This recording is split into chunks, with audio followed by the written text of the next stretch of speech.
sempre um prazer e um desafio a gente fazer uma palestra depois do CREA, que representa os engenheiros aqui, uma palestra de um colega nosso do CREA, porque o CREA, como engenheiro, é quem nos representa. Eu só queria fazer uma observação, já começando, pegando carona na sua frase.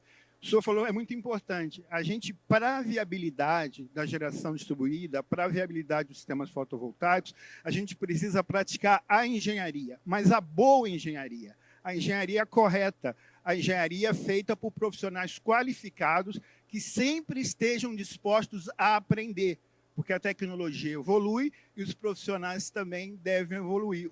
O maior inimigo do engenheiro é o comodismo, é a acomodação, é ele deixar de evoluir. Por isso, a gente vem falar aqui da aplicação dos DPS, segundo a norma NBR 5419. Por que a gente propôs esse tema e por que a gente traz esse tema aqui? Porque a Embrastek ela já existe há 30 anos no mercado, ela foi um dos pioneiros na área de proteção contra surtos. E a gente acumula uma experiência da época da telecomunicação, da privatização das empresas de telecomunicação, que sofreram na implantação das estações de radiobase com falhas causadas por descargas atmosféricas. Só que eram empresas como a Vesper, a TIM, a Claro, que sofriam os problemas e trabalharam no sentido de solucioná-los. Hoje, a geração distribuída, você tem um número de agentes mais pulverizados. Então, muitas vezes, os projetistas dos sistemas fotovoltaicos não são aqueles que verificam as consequências das falhas causadas por descargas atmosféricas. Muitas vezes, eles colocam o DPS como uma mera formalidade. E isso é muito pior do que não utilizar proteção nenhuma, porque descredibiliza a solução. No momento que você instala um DPS, você coloca a proteção contra surtos, e isso não está feito de forma correta, o que isso acontece? As pessoas perdem a confiança naquele tipo de solução. Sempre vale ressaltar que uma em cada 4 falhas num sistema fotovoltaico é causado por uma descarga atmosférica. Individualmente, a gente está tratando aqui da principal causa de falhas em sistemas fotovoltaicos. E como dizia o nosso ex-ministro Pedro Malan, as consequências vêm depois. Eu posso instalar um sistema fotovoltaico completamente sem nenhum tipo de proteção. Só que, ao longo prazo ou a médio prazo, esse empreendimento vai sofrer as consequências da falha desses sistemas aqui. Tá? Então, a Embrastek é uma empresa que já está há 30 anos no mercado, é uma empresa nacional, ela participa desses eventos porque ela tem um comprometimento com a proteção, não é simplesmente uma revenda de protetores, é um negócio que está na filosofia e na essência da empresa aqui. Tá? Ela tanto faz e desenvolve os DPS, os produtos, como ela desenvolve tecnologias, ela possui laboratório, ela possui um corpo de engenharia, e como parte desse compromisso que ela tem com a proteção, ela participa da elaboração das normas técnicas. Todas as normas técnicas que envolvem os aspectos de instalação dos sistemas fotovoltaicos têm participação de profissionais da Embrastek no acompanhamento dessas normas e contribuindo para que elas sejam normas e documentos bem eficientes. Agora, vamos falar diretamente na NBR 5419, que é a norma principal no tema proteção contra descargas atmosféricas. Ela é uma norma, antigamente, quem conheceu, já viu aqui, ela é uma norma que era de 40 páginas. Era um documento muito pequeno. Hoje ela evoluiu para uma norma de 400 páginas, aproximadamente, e ainda está em revisão. Ela é dividida em 4 partes. O princípios gerais, que dá uma orientação sobre o que é a proteção contra descargas atmosféricas, uma parte muito importante, que é o gerenciamento de risco, que determina a necessidade ou não da proteção, ou seja, eu não vou instalar uma proteção sem antes saber se ela é necessária e qual a complexidade que ela deve ter, tá certo? E aí, a partir do momento que eu faço gerenciamento de risco, eu divido em 2 partes. A norma é dividida em 2 partes. A parte 3, que é o SPDA, é o Sistema de Proteção contra Descargas Atmosféricas, que protege as estruturas contra o impacto direto da descarga atmosférica, e a parte 4, que são as medidas de proteção contra surtos, que visam evitar que uma descarga atmosférica danifique uma instalação elétrica, qualquer que seja ela, inclusive um sistema fotovoltaico. O grande problema que a gente verifica na prática é que, muitas vezes, esses projetos são feitos completamente descasados.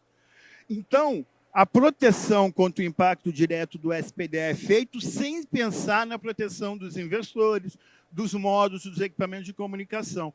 E, muitas vezes, ao contrário, são especificados de DPS sem pensar na proteção do impacto direto. Tá certo? Então, a gente precisa diferenciar, e poucos profissionais, ou não tantos profissionais, sabem diferenciar o que é o SPDA, ou seja, a proteção da estrutura contra os impactos da descarga atmosférica, com a relação às MPS, que são as medidas de proteção contra surtos, que protegem a instalação elétrica. Gente, o que é proteger as instalações elétricas de um sistema fotovoltaico? É permitir que o sistema continue gerando energia durante e após o evento de uma descarga atmosférica. Não é admissível que, após uma tempestade, após a ocorrência de descargas atmosféricas, o sistema pare de funcionar. Ou, muitas vezes, o que é pior, ele tem uma deterioração das suas características. Existem estudos, inclusive eu fiz parte desses estudos lá atrás no meu mestrado, que mostram que descargas atmosféricas frequentes diminuem a eficiência e aumentam a degradação dos módulos fotovoltaicos e dos inversores. Então, a proteção contra surtos não é somente evitar que o equipamento queime, é ampliar a sua vida útil e evitar que ele se deteriore precocemente. Tá? Deixa eu avançar aqui. Então, especificamente aqui, que é a área que a Embrastec atua, que é a proteção contra surtos, nós temos as medidas de proteção contra surtos. É um conjunto de medidas que devem ser feitas já no projeto da usina, que vão fazer com que ela tenha maior confiabilidade e segurança, ou seja, ela reduza o seu número de falhas. Essas medidas são o aterramento da usina. Seria uma palestra minha só aqui falar do aterramento, que as pessoas acham que são vários aterramentos, um aterramento para 60 Hz, um aterramento do fotovoltaico, um aterramento para SPDA. É um sistema de aterramento que atenda a várias exigências, a equipotencialização, que a gente vai falar um pouquinho mais dela, a blindagem dos condutores, ou seja, envolver os condutores em metal para que eles absorvam uma parte da energia da descarga atmosférica, a utilização dos dispositivos contra surtos e as interfaces isolantes, que bloqueiam a passagem das correntes de surto. Entre esses, a gente tem os dispositivos de proteção contra surto, que são chaves controladas pela tensão, que atuam no sentido que eles percebem que a tensão aumentou, e quando a tensão aumenta, eles fecham um circuito de tal maneira que eles desviam a corrente para um sistema de aterramento, evitando que essa corrente de surto chegue até o equipamento que eu quero ser protegido. O grande problema que existe no caso do DPS é que as pessoas confundem DPS com disjuntores. DPS é um dispositivo muito diferente de um disjuntor. Ele não interrompe nada. Ele é mais ou menos como se fosse uma válvula de alívio de pressão. Ele produz um caminho alternativo para que a corrente não passe por equipamento que eu quero proteger.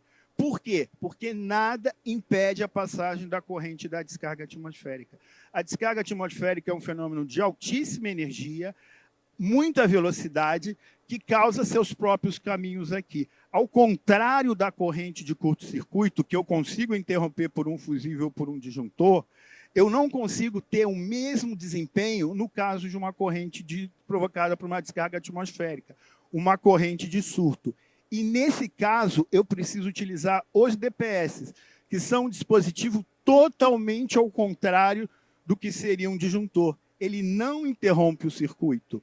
Ele fecha o circuito, provocando um caminho alternativo para que a corrente possa seguir. Tá certo? O DPS, ele faz o quê? Ele faz a equipotencialização. ele faz a equipotencialização para correntes impulsivas. O que significa equipotencializar? Levar as coisas para o mesmo potencial. Por quê? Porque no momento que eu tenho uma diferença de potencial, por exemplo, na entrada de um inversor solar, a alternativa que eu tenho é equipotencializar a entrada desse inversor, levar os dois polos para o mesmo potencial, para que a corrente passe por esse DPS e não siga na frente aqui. Vai ficar mais fácil quando eu mostrar nesse desenho aqui. Aqui a gente tem uma linha de energia. Deixa eu ver se isso aqui é um laser. Eu tenho uma linha de energia e tenho uma linha de sinal aqui embaixo. Normalmente, todos os condutores que não são normalmente energizados, as molduras dos módulos fotovoltaicos, os painéis metálicos, a gente equipotencializa. Normalmente as pessoas falam equivocadamente aterram, porque a gente pode aterrar, equipotencializar condutores que não são energizados. Mas como a gente vai aterrar, equipotencializar condutores normalmente energizados? Ou seja, se o surto se propagar por aqui ou por aqui, ele vai chegar até o meu equipamento. Eu não consigo interromper esse surto. Então, o que eu tenho que fazer? Eu tenho que encontrar uma alternativa para desviar essa corrente em relação à barra de equipotencialização. Só que eu não posso aterrar um condutor energizado, porque eu vou provocar um curto-circuito. Então, esse papel é feito pelo DPS. Ele é um dispositivo que é um aterramento temporário de um condutor energizado. Só que ele faz isso durante o tempo que o surto acontece. Após o surto acontecer, ele volta ao seu estado inicial sem comprometer a operação do dispositivo. Ou seja, se o inversor estiver gerando energia aqui, ele vai continuar gerando energia durante e após a ocorrência do surto, porque a atuação do DPS é da ordem de milésimos de segundo aqui. Tá certo? Para entender, gente, aí é aquilo que eu falei para os senhores aqui. Normalmente, quem aqui é profissional da área elétrica, que é engenheiro eletricista, técnico e tudo, todo o nosso treinamento, toda a nossa capacitação é feito para encontrar o quê? Um valor de corrente. É assim que a gente faz com disjuntores, é assim que a gente faz com cabos, é assim que a gente faz com quase tudo, né, em barramentos. Só que o DPS, ele não é especificado, a corrente do DPS não é a questão mais importante. O posicionamento, a especificação correta do DPS não depende da sua corrente, não depende da corrente que vai passar por ele. Por quê? Porque essa corrente a gente não sabe, a gente não tem controle. Quem determina a corrente que vai passar pelo DPS, ou melhor, quem determina a corrente que vai passar pelo sistema fotovoltaico que eu quero proteger, é a descarga, é a nuvem, a distância entre a nuvem e o solo e uma série de fatores que são aleatórios. Se cair um raio aqui próximo, aqui a gente não sabe a distância desse raio, a gente não sabe a intensidade desse raio. Então, basicamente, o dimensionamento correto de um DPS é baseado num conceito que está na parte 4 da NBR 5419, que se chama zona de proteção contra raios. Se eu não entender o que significa zona de proteção contra raios e as características básicas de carga atmosférica, a especificação de um DPS ela não é eficaz, ela não é a mais correta possível. E ela pode apresentar falhas. Ou seja, quando o DPS for chamado a atuar, ele pode falhar. Não porque ele não tem qualidade, porque ele não foi especificado diretamente.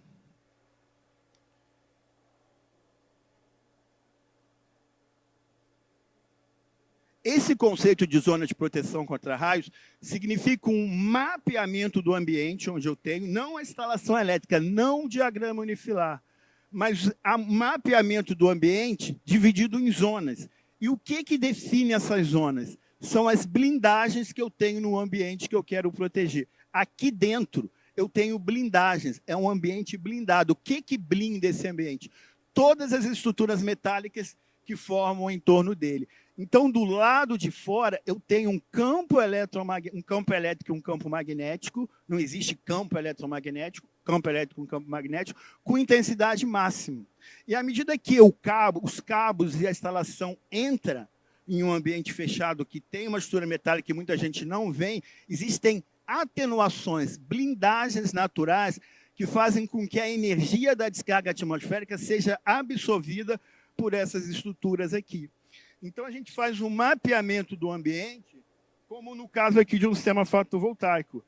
A gente tem o ambiente externo, maior intensidade das correntes induzidas, ambientes internos, onde eu tenho atenuação, e outras atenuações provocadas, por exemplo, por quadros e painéis. Então, do ponto de vista correto, a especificação de DPS é muito mais simples do que se possa imaginar quando eu entendo o conceito de zona de proteção contra raios. Tá certo? Porque eu vou diferenciar em duas situações. A descarga direta, que é a descarga do raio, que é uma energia de alta intensidade, mas não é alta intensidade porque são muitos amperes. É alta intensidade porque a duração dessa corrente é na que a gente chama de 10/350 microsegundos. Ela é um pouco maior. E as correntes induzidas, ela tem uma duração bem menor, que a gente fala que é uma onda 8/20. Então, é muito fácil especificar os DPS quando eu tenho esse conceito. Porque a gente sabe que existe o DPS tipo 1, 2 e 3. Basta posicioná-los eles no lugar correto, porque eles vão ter a eficiência, porque eles foram fabricados para atuar nesses determinados espaços aqui. Então, os DPS classe 1 são iniciados na onda 10-350. Essa onda simula os efeitos de uma descarga atmosférica direta. E os DPS tipo 2 e tipo 3 simulam os efeitos de uma corrente induzida. O grande erro que existe, e esse erro continua sendo cometido, né, é achar que eu vou especificar um DPS determinando o valor da sua corrente. Ah, eu preciso de um DPS muito forte, porque aqui cai muito raio. Ah, eu vou colocar um DPS de 60 kA. Ah, não, mas aqui cai menos raio. Eu vou colocar um DPS de 20 kA. Não é assim, não é a intensidade da corrente que é importante. O importante é a onda característica dele aqui, que está associada ao seu tipo, que está associada ao seu posicionamento. Então, no momento dos cabos, quando os cabos entram nos ambientes, entram nos locais, são os DPS classe 1, porque eles vão impedir que a corrente do raio entre na instalação. Dentro das instalações, nos quadros de distribuição e nas tomadas, por exemplo, são apenas correntes induzidas, não são conduzidas pelos cabos. Elas podem ser induzidas diretamente com uma onda eletromagnética. E nesse ponto aqui, são os DPS tipo 2 e tipo 3 os responsáveis pela proteção. Tá certo? Então, as classes dos DPS. Os DPS são divididos em classe 1, 2 e 3, e cada um tem o seu objetivo. Um não substitui o outro. Não é porque eu tenho um DPS classe 1 excelente que não preciso ter um classe 2 também é muito bom. Cada DPS cumpre uma função específica. Se eu não tiver o DPS de um determinado tipo, aquele que está não vai fazer um papel de outro. Então, um DPS tipo 2 não é feito para cumprir a função de um DPS tipo 1 e vice-versa aqui. Então, eu tenho os DPS classe 1, classe 2 e classe 3, cada um com o seu objetivo, a sua finalidade, e definido num ponto muito específico da instalação aqui. Se ele não for instalado no lugar correto, não vai funcionar. Ele não vai ser eficiente. Por isso que eu falo, não adianta a gente desenvolver DPS, trabalhar os DPS nesse sentido, tá? DPS nesse sentido, se depois os projetistas não instalarem ele corretamente conforme faz a norma. Tá? Então, paramos para a especificação do DPS. Eu coloquei ali a corrente de impulso, corrente nominal, corrente de descarga. O valor dos KA, interessante isso, a gente já está acabando, mas vale a pena falar. Ninguém especifica, porque esses valores já são determinados pelo fabricante. Não existe, por exemplo, DPS de 20K, 25K, 35K, 40K, 45K, 50K. Todos os fabricantes têm um certo número até reduzido em termos de ampere, porque eles sabem que esses números atendem às necessidades do que a gente tem em termos de fenômenos atmosféricos, em termos de surtos. O mais importante é o quê? É a sua onda característica, que já está embutido na sua classe. Tá certo? Além disso, eu tenho um nível de proteção. O nível de proteção é a energia que o DPS deixa passar, porque o que vai queimar ou danificar o equipamento não é a corrente que passa pelo DPS, porque essa corrente o DPS já desviou. É o quanto de tensão o DPS, ao atuar, ainda deixa sobrar para a instalação aqui. E a tensão máxima contínua de operação, que é a tensão que o DPS vai ficar onde ele está instalado aqui, de tal maneira que ele não entenda que aquela tensão seja uma sobretensão. Eu acho que vale a pena também, no tipo de evento que a gente está aqui, entender que não existe uma única norma sobre qualquer coisa. Não existe uma única norma que trate totalmente sobre um determinado assunto. As normas se interrelacionam. Então, a utilização de DPS está dividida em várias situações. A 5410, que é a nossa norma de instalações elétricas em baixa tensão, que trata do tema DPS. A 5419, que seria a mais importante, porque ela trata da proteção contra descargas atmosféricas. A 16690, que é a nossa norma de arranjos fotovoltaicos. A Embrastec participa de todas elas aqui. A 16690. A NBR SM 164, que é uma norma de produto. A gente precisa diferenciar. Norma de instalação interessa projetistas. Norma de produto interessa fabricantes, porque a gente não fabrica um produto da nossa cabeça. A gente fabrica um produto para atender uma norma que determina como esse produto deve ser, quais são as características, como ele deve ser ensaiado, como deve ser o comportamento no campo. Em primeiro lugar, tem uma norma de instalação que diz que eu preciso ter um DPS instalado dessa determinada maneira. Em função disso, surgem fabricantes para fabricar esse produto, e depois de um tempo é preciso que tenha uma norma de produto que determine parâmetros mínimos desse produto. E a norma IEC 63227, que é uma norma de proteção contra descargas atmosféricas específica para sistemas fotovoltaicos. Ela não elimina a 5419, só que ela aprimora a 54, direciona o que a 5419 faz para um ambiente mais específico dos sistemas fotovoltaicos. Atualmente, essa norma está sendo implantada no Brasil. Existe uma comissão da BNT, da qual a gente também faz parte, que está traduzindo essa norma para o ambiente aqui do Brasil. Tá?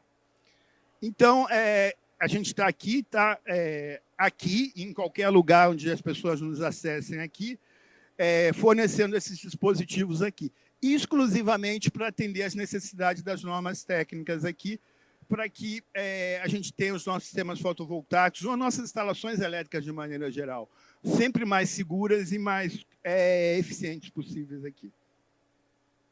Tá? Se vocês precisarem de qualquer auxílio na especificação aqui, o fabricante ele tem essa vantagem. O fabricante ele não precisa guardar o conhecimento dele, ele não é um fornecedor. O fornecedor de serviço, o projetista, ele vende seu conhecimento, ele não vai disponibilizar esse conhecimento gratuitamente. O nosso conhecimento a gente disponibiliza através dos produtos que a gente vende. E para que a gente possa fornecer os produtos, a gente precisa que o nosso cliente tenha o mesmo conhecimento. Então, se vocês precisarem de qualquer auxílio na especificação dos DPS segundo as normas técnicas, a gente trabalha segundo as normas técnicas, é só entrar em contato com a gente por esses canais ou no nosso próprio stand.